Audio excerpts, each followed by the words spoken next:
காரைக்கால் மாவட்டம் கோட்டுச்சேரிமேடு மீனவ கிராமத்தை சேர்ந்தவர் சிவசங்கர். கடந்த 16ஆம் தேதி அதிகாலை 14 மீனவர்களுடன் மீன்பிடிக்க கடலுக்கு சென்றார். ஞாயிறு மாலை கோடியக்கரை இந்திய எல்லையில் மீன்பிடித்துக் கொண்டிருந்த போது இலங்கை கடற்படையினர் 14 மீனவர்களையும் சிறைப்பிடித்தனர்.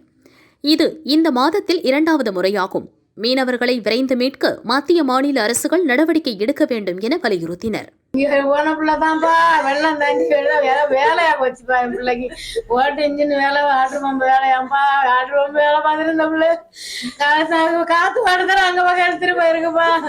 இவ 2 மாசம் தான்ப்பா ஆபரேஷன் பண்ணி என் பிள்ளைக்கு பாட்டு வரணும், மீட்டு கொடுக்கணும்ப்பா.